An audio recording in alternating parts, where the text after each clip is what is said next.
Hi, welcome to the DaVinci Coda conference.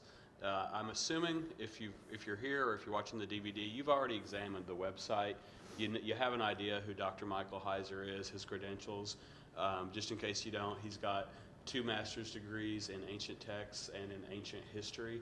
This is what he does. And we're simply today examining the views of Dan Brown's The DaVinci Code. Many people, there's 45 million books in print, and many people are believing it to be a very true book. And the only thing worth noting is I want to let you know that Mike is he's not approaching this subject from the view of an offended Christian who's upset by Dan Brown's work. I know there's a lot of them out there. But what you're going to see today, Mike is going to be presenting to you, because his specialty is ancient texts and is ancient history, he's just going to simply show you, is this book that many people are believing, even though it describes itself as fiction, is it historically accurate? Is what Dan Brown tells you about the Gnostic Gospels and the ancient history, is that true or verifiable or not? The way I know Mike, for example, there's a quote in the DaVinci Code book that says, the Gospel of Philip says X, Y, Z. And then you're left to believe what Dan Brown says about it. What I know of Mike, he's going to show you the Gospel of Philip, and he's going to compare that, what it actually says, to what Dan Brown says it is. But we're in for a great day. I know more than you do, so by the time this is over, you won't be able to contain your applause. But right now, I'll just ask you to give some applause to welcome up Dr. Heiser. Thanks, Guy. Guy is correct.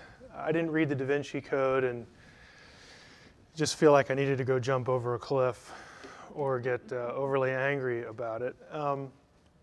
What disturbs me, and if you've never heard me on the radio or if you've never seen a DVD like this, you'll pick up real quickly. What disturbs me the most is when people manipulate sources and when they only give you a partial picture of an ancient text, some issue in ancient history, to really drive a position that they have. And my goal over the course of the whole day, this is the first session of what's going to be the equivalent of 8 hours. My goal is to get you to look at the data, the primary material, and as Guy said, compare that with the claims of the book.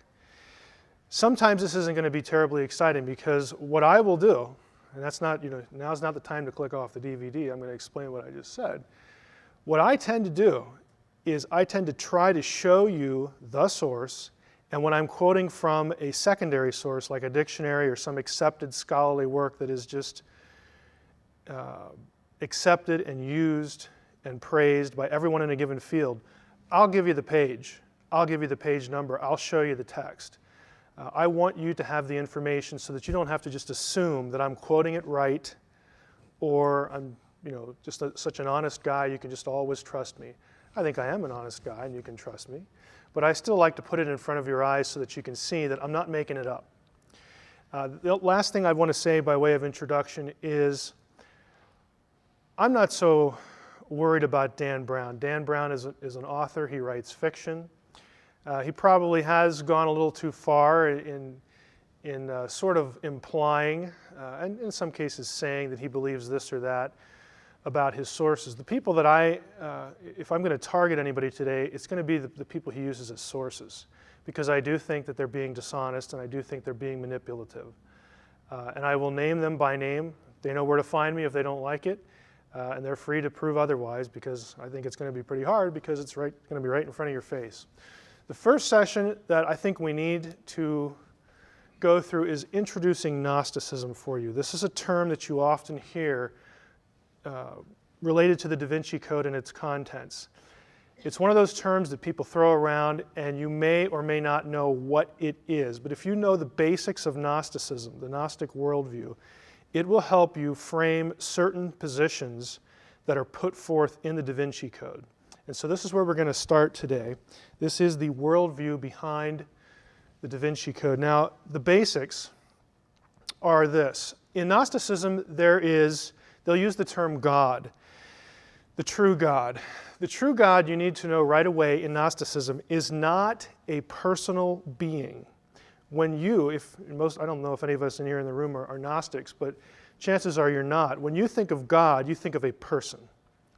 You think of an actual being, an entity that has personality, emotions, that kind of thing, because you're used to reading the Old or New Testament or some other book, from Western religion, and this is how God is spoken of. In Gnosticism, though, you have this sort of force called the light, the pneuma, which is a Greek word which means spirit. This thing is pre-existent and uncaused, and so that would be kind of similar to what we're used to. But this force actually has parts, but it's not a person. It's just like a force. Think of Star Wars, I guess, for lack of a better illustration. Gnostics will refer to the true God in masculine terms, the Father or the Spirit or the pneuma. Gnostics will also refer to the true God, the ultimate God thing, in feminine terms, as mother. Also, the first thought, the Coptic word is anoia, the first thought of the Father. So they sort of begin with this Father-God concept, but he's not a person. And then as this thing sort of is able to think within itself or do something, this cosmic intelligence, maybe that would be a better way to describe it. The first thing the cosmic intelligence thinks of is called the anoia, the first thought, and that is viewed in terms of feminine terms. Now look at this. This is a circle. I picked a circle for a deliberate reason. In Gnosticism, the ultimate God force is whole. It is complete.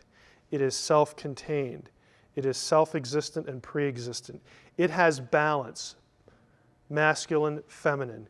It is androgynous. It's not just one or the other. It's not just masculine or feminine. It's both. There's an emphasis in Gnosticism on something called androgyny, which is this union, this sexless sort of thing, or this union of genders. I know this is going to sound kind of weird, but as we go on, you'll start to see how this works itself out, not only in the system, but in Brown's novel. The first thought, according to Gnostics, was, and they'll use the word, impregnated. Now, we're not talking about anything physical here, but they're using procreative language to illustrate for you what they believe. The first thought, the female, is impregnated by the father and brings forth other eons or aeons. These are gods. So right away we have, us as, from our background, Judeo-Christian background, this sounds like polytheism, and in some ways it is. But the point I want to stress now is not essentially the nature of the system, but you have the true God. The true God sort of creates other gods. Okay? So you have this thing up above. The thing up above sort of creates within itself lesser things, lesser eons, lesser gods. The circle is androgynous, but the things that it creates are not. They are spoken of in gender. In Gnosticism, the universe is three-tiered. The diagram here has at the top, this is the true God. This is the true God. Where the true God lives is one realm. The bottom realm is the created universe, the world you and I know. And then there's this middle existence. And that's where the other gods reside. So from the true God, the whole entity, there are other divine beings created called aeons. You'll notice by the features here, some are masculine, some are feminine. Now, we're not going to get too far into Gnosticism, but what happens is they pair up and they procreate. Again, I'm using sort of literal language, but they produce other aeons. And so you have a whole system of gods, plural, underneath this divine thing, this cosmic mind or cosmic force. The middle gods are sort of expressions of the greater whole. These are called aeons. The word next to it, pleroma, means fullness. When all the aeons are together and in harmony with the true light, that is called the fullness. It's the way things ought to be. The fullness. We'll come back to that term. They are the true God's essence, and together the parts equal the whole. Now, the true God, again, or the light, produces these aeons. One of them is the Logos. Now, for those of us who are Christians in the room, Logos is a word that gets applied to Jesus in John chapter 1. But now mentally stop yourself. The Logos in Gnosticism here is not Jesus. This is not a one-to-one equation. Jesus is something else to a Gnostic. Just so that you know that one of these gods is referred to as the Logos. And the Logos, if you look at the hierarchy, the row here, the way I have this arranged, the Logos is considered the very highest aeon. He is the highest thing that the light produced. Okay? He's the highest. A few notes there. You will read in Gnostic writings, if you go down to the third bullet, the Logos is called the form of the formless, the body of the bodiless, the face of the invisible, the word of the unutterable, the mind of the inconceivable. The Logos is the primary expression of the light, this cosmic spirit thing that Gnostics refer to as the true God, the ultimate God. The Logos possesses knowledge of all the other aeons. He is the entire image and likeness. Now, if you look here, we have a father language within the true God. We have mother language, so we have father, mother. We have the Logos, and that forms in Gnosticism, you notice the triangle, this is sort of their trinity. Now, that's an oversimplification, but they will use triune language. They call it the initial triad, the initial three, Father, Mother, and Son. And they'll actually call these bodiless beings the first man, the first woman, and the first son. The reason I'm pointing this out is when you read Gnostic literature, and for most of us, it's going to be in the newspapers. And the newspapers or the DaVinci Code or some other work is going to start saying things like, well, I mean, this is really kind of the same thing as Christianity. There's the Son, there's the Father, there's this thing, the divine feminine, whatever that is. And they're going to try to latch on to similar terminology to make you think that we're all really talking about the same thing. Well, we're really not. Okay? The lowest eon, you'll notice the chain here progresses from high to low. It's a progressive dissipation of the pneuma, the ultimate light, the ultimate spirit, from the primary aeon to the last one. There's a finite number here. The last one, right here, is feminine, and that is called Sophia in Gnosticism. Now, this is a term that comes up in the DaVinci Code all the time. The Sophia is an extraordinarily important figure, an extraordinarily important aeon to the Gnostic system, the way they understand reality. Sophia is the lowest aeon. You'll notice that I have her chin right on the red line. That is because Sophia was sufficiently far down the line enough that she was close to the material world, and she's going to have some kind of interaction with the material world. She will, in fact, transgress the boundary. She sins and rebels in Gnostic thinking. What she does, the Sophia, and this is a quotation from one of the Nag Hammadi texts, the Sophia wanted to bring forth a likeness out of herself without the consent of the Spirit. She wants to reproduce, like the ultimate God did. She doesn't want to involve her consort. Remember, I told you the aeons were paired, masculine, feminine, and then they produce other godlike beings in the Gnostic system. She doesn't want anything to do with her male counterpart. A thing came out of her which was imperfect and different from her appearance because she created it without her consort. So the Gnostic story, the Gnostic mythology is that Sophia says, you know what? I want to be like the ultimate light.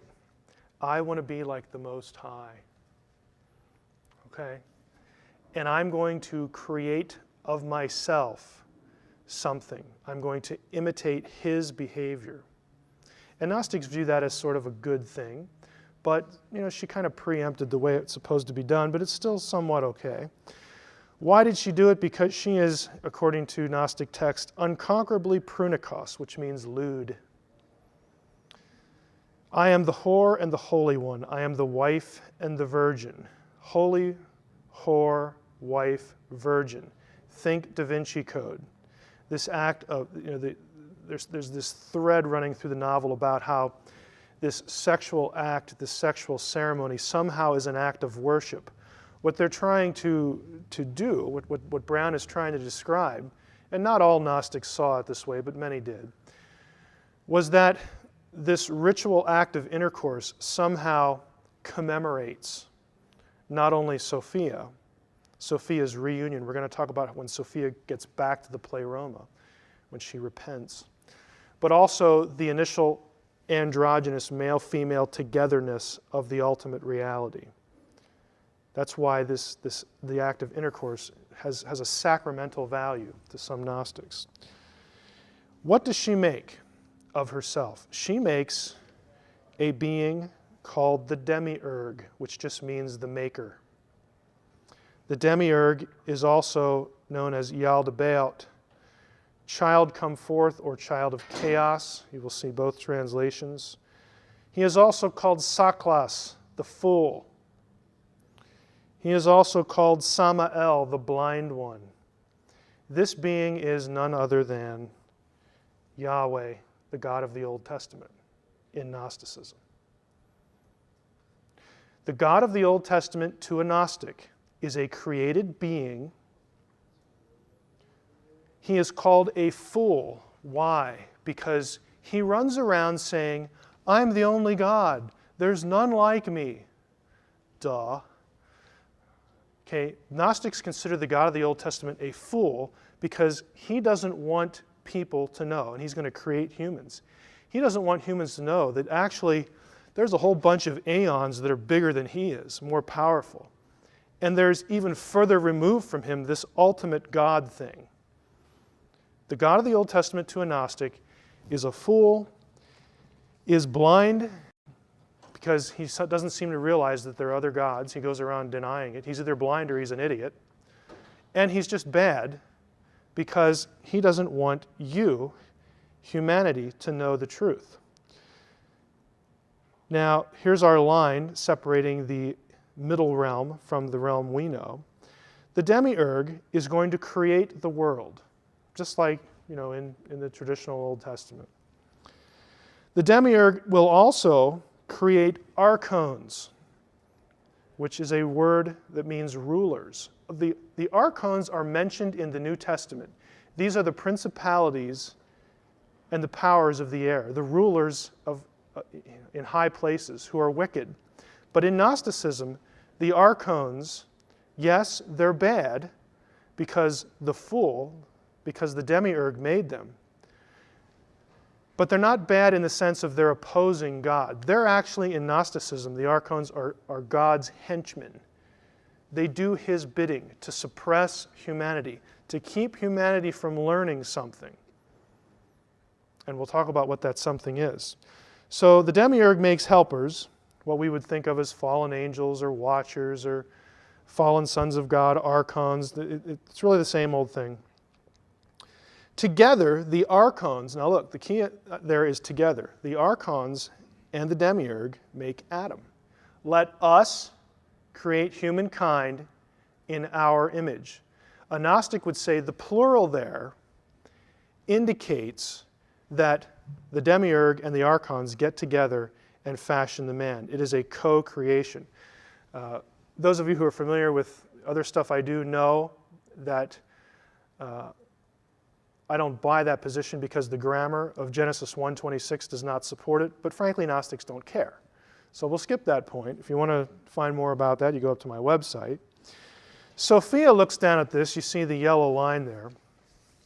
Sophia looks down at what's happening and she goes, this was probably a mistake because this guy's kind of nasty, the demiurge's kind of nasty. And now the demiurge is just kind of doing what I did and he's starting to make all this stuff. And I guess it was okay when he made this world thing, like who cares? And the archons, well, we're more powerful than they are anyway, so I'm not too concerned. But Sophia takes pity on Adam because Adam is created to be a slave of the demiurge and of the archons. And something clicks inside Sophia, according to the Gnostic myth, that says, you know, I need to do something. This is just a little too far. I can't abide this. And so the Sophia, Gnosticism disagrees here. There are two versions of this. One has the Sophia voluntarily putting some of her divine essence into Adam. The other version has Saklos, the demiurge, being tricked into doing it himself. But either way, a spark of the divine, you've all heard that phrase before, a spark of the divine gets deposited into Adam. So that now Adam is not just a worm-like, creature that just can't think or has no mind and no spirit, just to serve the demiurge. Now Adam is flesh and spirit. He is material and he is divine. Okay, he's a mix. Adam then is used to bring forth Eve. In a later session that's really devoted to this DaVinci Code myth about how the Gnostics just treated women so wonderfully and the Christians are just the misogynistic Neanderthals of the ancient world, we're going to see that that is not the case. In Gnosticism, I'll just telegraph one point here. In Gnosticism, Adam has the divine spark. Eve doesn't. Eve is less than Adam. She is less than divine to a Gnostic. That's not a very positive, affirming thing, for women. But that's Gnosticism really, as you'll see it in Gnostic texts, not in Dan Brown's novel. Advanced concepts, I'm not going to park too much on this. Sophia is redeemed. She's the youngest and last eon. She was furthest from the light. She makes a mistake. She's again driven by this procreative urge. Her desire, again, was viewed positively in that she wanted to be like the Father. There are really two parts to her. She's conflicted in the Gnostic myth. She wants to be like the ultimate God, but yet she has this own self-willed rebellion thing going on. Eventually, the rest of the Pleroma says, we can't let this go. We need to get Sophia back here so that we are full, we're complete. So we have the old Pleroma back, the fullness. And so what they do is they decide to attract her. Several high aeons, the Holy Spirit, these are all separate beings in Gnosticism. The Holy Spirit, the Christos, and Jesus. Now, if that surprises you, if you're a DaVinci Code reader, good. Because the DaVinci Code has characters saying that in the true Gnostic scriptures, Jesus was just an ordinary man. If you read the Gnostic text, you will not get that message. Jesus is an aeon. He is a divine being in Gnosticism. He's not just an ordinary Joe. These three devise a plan to attract Sophia back to the true light. The Christos appears to Sophia in the shape of a transcosmic cross. And now she sees that out in the universe, and she knows that this is a sign from the Pleroma that you can come back, just follow the light. Isn't that a nice phrase we've all heard in our culture? Follow the light. It's Gnostic. You look, you keep your eye on the cross, you follow the light, and you will make it back to the Pleroma. Her celestial bridegroom, Jesus, awaits her. Again, think of the Dan Brown, Jesus, Mary Magdalene. They get together, they have intercourse, either ritually or just to enjoy it. Probably just ritually if Dan Brown's going to be consistent with his Gnosticism, but he often isn't. This whole idea of Jesus needing a consort, Jesus needing a wife to further the faith is this idea. Jesus and Mary Magdalene are mimicking the journey of Sophia back to the cosmic Jesus so that they can be one. It's an expression of godliness. It's an expression of fullness in the Gnostic system. That is your introduction to Gnosticism. I don't know what the time is here. 32, we have time. We have 10, 15 minutes for questions, but let me just summarize real quickly. The whole point with this is when you read about sacred marriage in the DaVinci Code, the reason that that is an issue and the reason that Dan Brown and his sources want to convince you that this was part of Christianity, that Christianity has suppressed the female, that Christianity has suppressed the goddess, is not because this stuff is really taught in the Bible. Okay, some will try to make it, force it into the New Testament in some odd passages, and we'll talk about those a little later. What they're really saying is, look, this is the way this particular sect of Christianity saw things. And this is the truth. This is the real Christianity. And it was suppressed because these nasty church fathers that you and I think of as the orthodox, of Christianity, they were just prudish. They didn't like to talk about women. They didn't like to talk about sexual things. They tried to do whatever they could to suppress women and their roles in the church and their leadership and their character and everything like this. The reason, so Dan Brown tells the story, is that they were reacting to what was really the truth, Gnosticism over here. And if you're a discerning reader, Brown has tapped into a cultural sensitivity here in our time, how women are viewed and treated. And he's bringing you along on that thread into the Gnostic camp, but he's not telling you all this other stuff. He's not telling you about, again, sexual sacraments. He's not telling you that the God of your Old Testament is a liar and a fool and a blind person and frankly bad. He's not telling you all sorts of that stuff. Now, he may not know it. That's possible. But don't be duped into thinking that, it's two sides of the same coin. There are fundamental differences between the Gnostic sect and what historically was Orthodox Christianity. The primary one is, I'll give you the primary two and then I'll take questions. Orthodoxy has Jesus as an uncreated being. United in essence with God the Father, and they are both good. Gnosticism has Jesus as a created being who is above the God of the Old Testament, who is bad. Those are not two sides of the same coin. They are mutually exclusive. Okay, so don't be led astray into thinking that we're just talking about the same thing. Do we have any questions? If not, we can take a little break and we'll move to the next one. Go ahead. Question. Do Gnostics consider Yahweh on part of the other aeons? Yahweh is under the aeons. He is lesser in power than the aeons. He straddles, and really when he starts to create material things like the world, he moves away from the middle realm down to the lower realm in the Gnostic universe. He is derivative from one of them, and even the lowest of them. So he is not on a par. Another question? In the back? So there were Gnostics at the time of Jesus. Mm-hmm. And where did they come from? Where did the Gnostic thinking come from? And where did they fit into that time in history we as Christians view? Like, what were they doing? Right.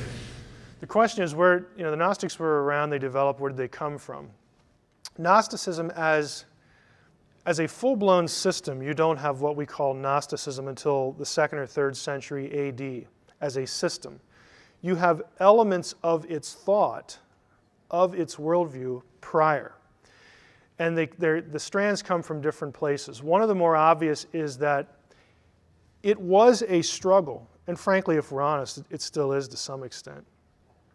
It was a struggle to understand how you can have a God and 3 persons, but they're all the same, but yet they're not.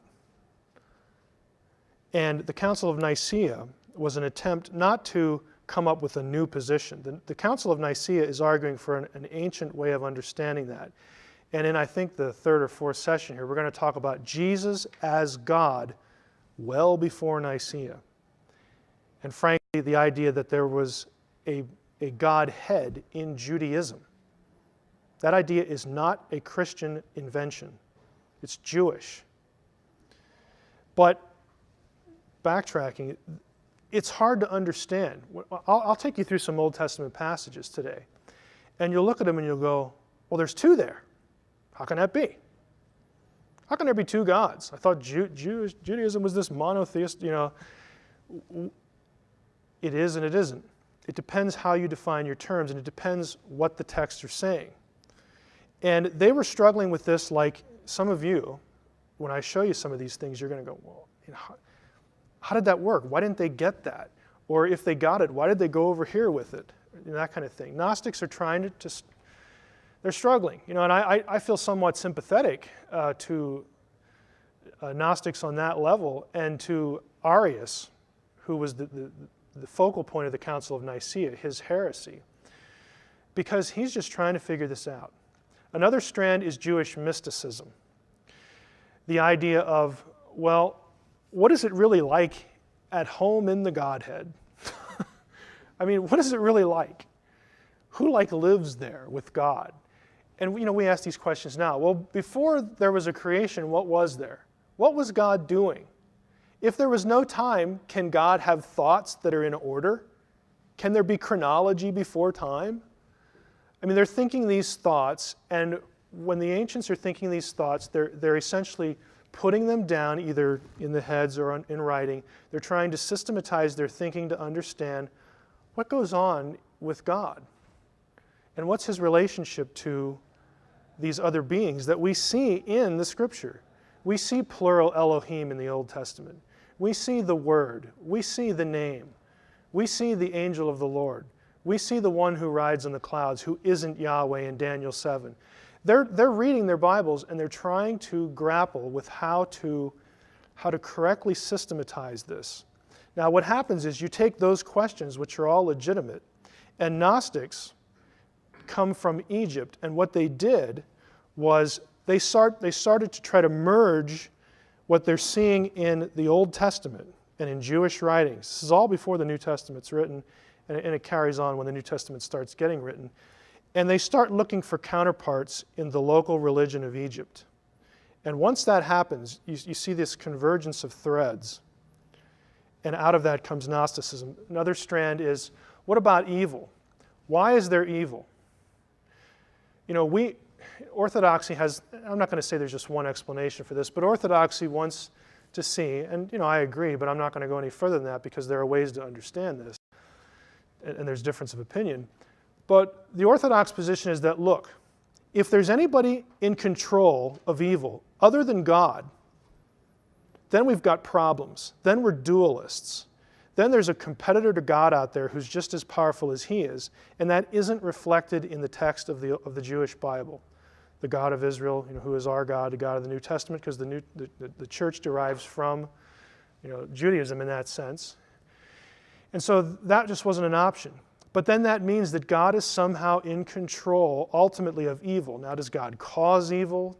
Does he passively allow evil to happen? God is bigger than evil, so he can take evil and manipulate it and work it and predestine it to good. Okay, that is taught in the New Testament, these ideas. But to the Gnostic, here's the way the Gnostic answered the question. The reason that there's evil is because that's the way the world was created. There's no fall. It was just created evil. And if you have an earth that's created evil, somebody evil had to do it. And since that person in the Jewish Bible is Yahweh, Yahweh must be bad. That must be why there's evil. Because the fullness, the true God, the light, would never create anything evil. Therefore, there's a separation between the true God and this God over here who creates the world. Gnostics were troubled by the problem of evil. And that's an honest question. That's an honest issue.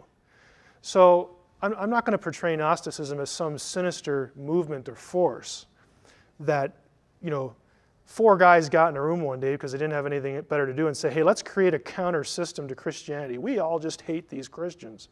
Let's come up with something that mocks it and turns it on its head or whatever. No, they were asking the same questions that everybody else was asking. And they were doing some bad exegesis in the process, but the questions were good ones. And they were reacting not necessarily to the Orthodox point of view, but what Dan Brown tries to give you the impression of, and his sources especially, Brown's just a fiction writer, they want you to think that at one time Gnosticism was the dominant view. And that was never true. There is not a scrap of evidence for that. Gnosticism was always a peripheral thing that was reacting against the majority opinion. And the majority opinion was not just based on, oh, which way is the wind blowing? We have so much power here in the 2nd century church. Forget the fact that the Romans are killing us off in droves. We have so much power here, we need to suppress these Gnostics. It's silly. But that's the view that Brown's sources want to convey you with. They want to give you this impression that, well, the reason Orthodoxy won was because Irenaeus and these other church fathers were so powerful, they just put the screws to everybody else. Hey, they're trying to survive like everybody else. Christianity is not legal. You can be killed if you have a copy of the New Testament. This is not a bunch of power-hungry slobs, dictating something to this little piddly group over in Egypt. It is just a mischaracterization of what the historical record is. But again, I want to leave you the impression, it's not that Gnostics started out as this sinister group. They're asking good questions, but they're basically refusing the instruction, and they're not refuting the arguments of the majority. They're coming up with their own arguments, and that eventually leads to the Council of Nicaea, where they have their day in court, and they lose, okay, because they cannot refute the arguments of the majority. It's not that they go there as the majority and then somebody gangs up on them and sticks them the theological knife in the back. That is not what happened. And we'll talk about that today later too. Another question? Yes. So the Council of Nicaea pretty much put an end to Gnosticism then? No. The Council of Nicaea made a declaration. There were a lot of people there who did not buy what Arius was saying, but they didn't want him expelled because in their eyes he was still a Christian. He accepts that Christ is the way of salvation and so forth and so on. But the opinion came to be that, pragmatically speaking, we need to do something so that the rest of the ancient world knows that Arius' position is not, correct. So they did expel him, but even after he is expelled from his position, Arians are referred to as Christians in ancient writings. It's not that you're evil and you're going to hell now or anything like that. But the whole point was that we're going to declare that this position is incorrect. Arius is not able to articulate the position that reflects the ancient text. But we're just kind of hoping that he comes back to the fold. Gnosticism and Arianism continued along with their own followers. Eventually it sort of dies out because there aren't many of them, relatively speaking. But the ideas get picked up, in the Middle Ages by certain groups, early, late Middle Ages. It never completely goes away because some people liked that position. They thought that was a good answer to these questions. But it was never, the majority. And they never produced anything that refuted the majority. They never did it. But they didn't really care because they just preferred the position. Is there an official start to the date of Gnosticism? No, not as a movement. What happens is its threads go all the way back, into pre-Christian days, with your Jewish Bible in the first millennium BC. We'll say there are threads, there are ideas in Gnostic, what we call Gnostic ideas in the Dead Sea Scrolls. They didn't have Gnostics there, but Gnostics liked the way this guy over here wrote that. I like the way that scroll says that. So we're gonna use that to foster our idea over here. You have all these strands sort of converging in the second or third century when Gnosticism becomes known as a movement, and you have figures like Arius who become sort of, champions for this view. Anything else? Okay, let's take a couple minutes. Ted, you let me know.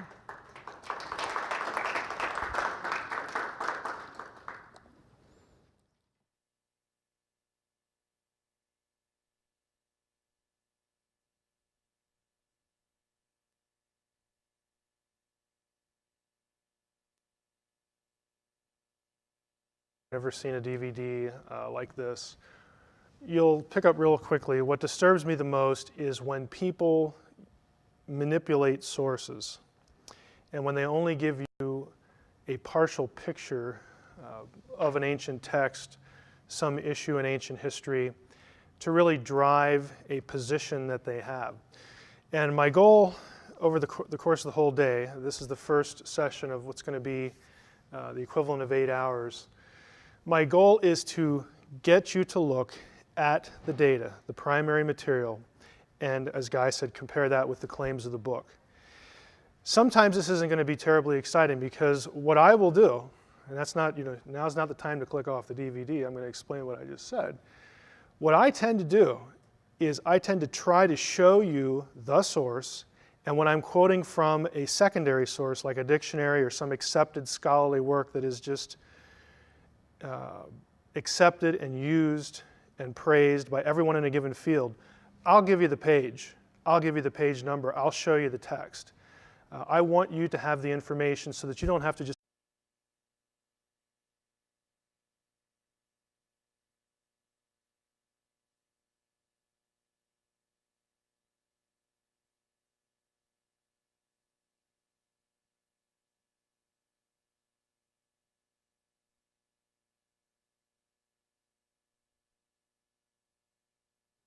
Hi, welcome to the DaVinci Coda conference. I'm assuming if you're here or if you're watching the DVD, you've already examined the website.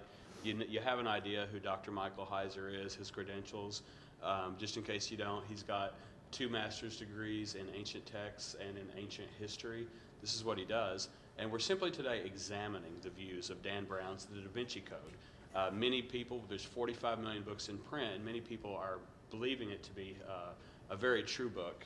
And the only thing worth noting is I want to let you know that Mike is he's not approaching this subject from the view of an offended Christian who's upset by Dan Brown's work.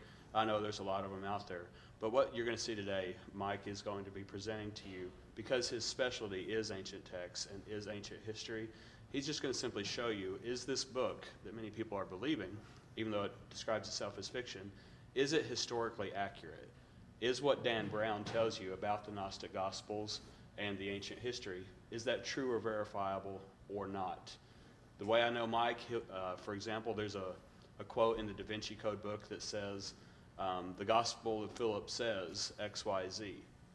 And then you're left to believe what Dan Brown says about it. What I know of Mike, he's going to show you the Gospel of Philip, and he's going to compare that, what it actually says, to what Dan Brown says it is.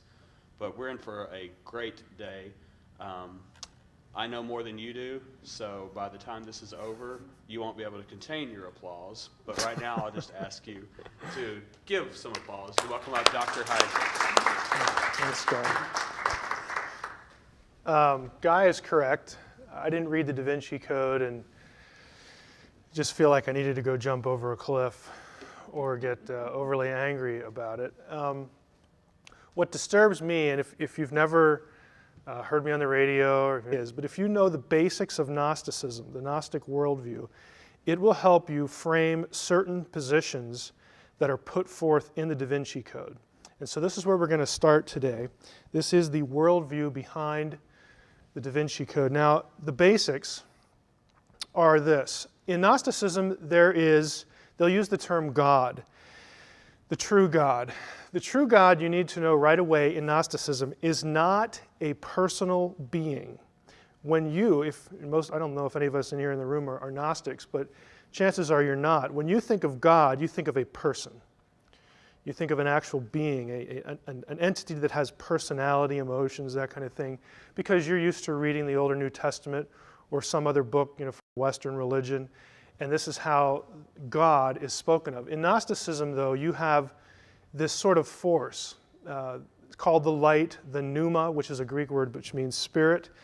This thing is pre-existent and uncaused, and so that would be kind of similar to what we're used to. But just assume that I'm quoting it right, or I'm just such an honest guy, you can just always trust me. I think I am an honest guy, and you can trust me. But I still like to put it in front of your eyes so that you can see that I'm not making it up. The last thing I want to say by way of introduction is I'm not so worried about Dan Brown. Dan Brown is an author. He writes fiction. He probably has gone a little too far in sort of implying, and in some cases saying that he believes this or that. about his sources. The people that if I'm going to target anybody today, it's going to be the people he uses as sources, because I do think that they're being dishonest and I do think they're being manipulative. And I will name them by name.